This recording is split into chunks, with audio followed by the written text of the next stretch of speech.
नमस्कार विद्यार्थी मित्रांनो, मी प्रदीप अवजार तुमचं सर्वांचं स्वागत करतो माझ्या यूट्यूब चॅनलला। बघा, आपल्याकडे एक प्रश्न आहे की जो प्रश्न विचारण्यात काय आला होता PSI 1988 च्या परीक्षेमध्ये।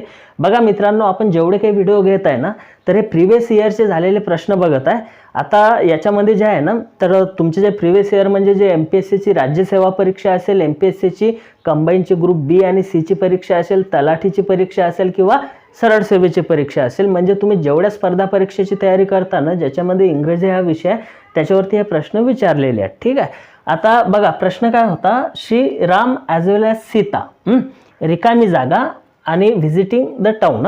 आता या वाक्यामध्ये काय करणार आहे, आपल्याला रिकामी जागा भरायची आहे। या रिकामी जागामध्ये बघा, पहिल्या याच्यात एक नंबरला इज आहे, नंतर आर आहे, नंतर वर आहे, नंतर उड आहे।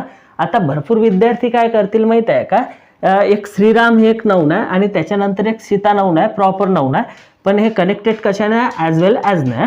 आता या गोष्टीत एक गोष्ट लक्षात घ्यायची, जेव्हा वेगवेगळे नाउन ॲन कनेक्टेड असतील तर क्रियापद अनेक वचन येते, पण जर का ॲज वेल ॲज न कनेक्टेड होत असेल ना, तर ॲज वेल ॲजच्या आधी एक नाउन आलेला आहे आणि ॲज वेल ॲजच्या नंतर एक नाउन आलेला आहे, तर आपलं जे व्हर्ब असेल ना, तर ॲज वेल ॲजच्या या शब्दाच्या आधी जे नाउन येईल ना, ते जर सिंग्युलर असेल तर व्हर्ब आपलं सिंग्युलर येणार, आणि ते जर प्लुरल म्हणजे अनेक वचन असेल तर आपलं व्हर्ब काय येणार, अनेक वचन येणार आहे। ठीक आहे, मग श्रीराम हे सिंग्युलर आहे की प्लुरल आहे, तर श्रीराम जे आहे ना, हे नाउन आहे, प्रॉपर नाउन जे की सिंग्युलर आहे। मग ते जर का सिंग्युलर आहे तर आपलं व्हर्ब कुठलं यायला पाहिजे, इथं सिंग्युलर यायला पाहिजे। मग इथं बघा सिंग्युलर कुठलं व्हर्ब आहे, फक्त एक इज आहे। आर हे प्रेझेंट टेन्स वाला अनेक वचन आहे, त्यामुळे हे नाही येत। वर जे आहे पास्ट टेन्स वाला अनेक वचन हेल्पिंग वर्ब आहे, त्यामुळे हे नाही येत, आणि हे फ्युचर टेन्स वाला आहे, त्यामुळे हे पण आपलं येणार नाही। तर आपला आन्सर काय होणार आहे, इज होणार आहे। म्हणजे वाक्य कसं होणार माहित आहे का, की Shriram as well as Sita is visiting the town.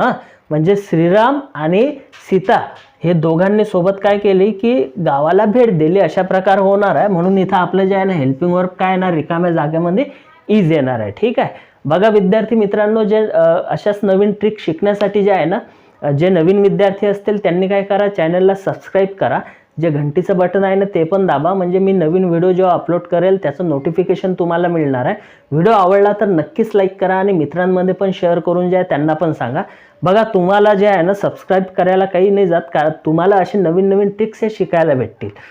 धन्यवाद सर्वांचे खूप खूप माझा व्हिडिओ बघितल्याबद्दल।